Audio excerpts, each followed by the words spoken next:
Generation Jones TV Part 2. TV wasn't just something that we watched, it shaped our daily routine. Here are even more shows that shaped our childhood, filled our evenings, and sparked our imagination. Let's take a look at some of the other classics we couldn't get enough of. I'm Jill from GrownupDish, your Generation Jones BFF. Make sure you're following me. I have a whole Generation Jones video playlist. First up, Gilligan's Island. I mean, who didn't love the idea of being stranded on a tropical island with a bunch of misfits? Week after week, Gilligan and the crew gave us wild schemes and hilarious mishaps, and somehow they still never managed to get off that island. And then there were the Monkees, part rock band, part comedy show, and all fun. With their slapstick humor and catchy tunes, those four guys made us want to join the band, even if we didn't know how to play an instrument. The Monkees were like a cooler, goofier version of the Beatles, but on TV. Bewitched was pure magic, literally. Samantha Stevens, the witch-turned-housewife, was always solving everyday problems with just a twitch of her nose. Whether she was juggling spells or dealing with her nosy neighbor, Mrs. Kravitz, she made being a suburban witch look so glamorous.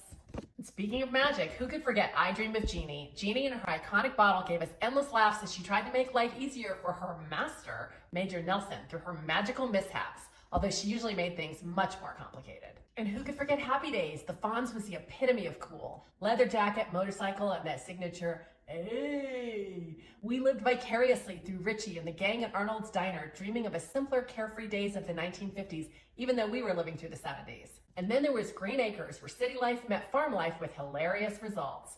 Oliver Wendell Douglas, a big city lawyer, dragged his glamorous wife Lisa out to live his dream of farming in the middle of nowhere.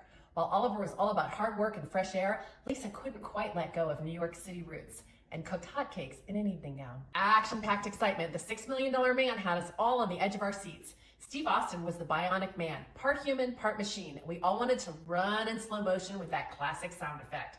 He was the first real superhero on TV, and let's face it, we pretended we all had bionic powers at recess. And for those of us who love the thrill of real-life heroics, Emergency gave us a look into the world of paramedics and firefighters. Every episode was packed with heart-pounding rescues, and we couldn't wait to see what Emergency Squad 51 would tackle next. These shows weren't about laughs, thrills, or even a little magic. They reflected the times, they entertained us, and they brought us together with family and friends. For Generation Jones, TV wasn't just a pastime, it was a way of life. There are so many more iconic shows from our childhood. Comment and let me know what I should put in part 3.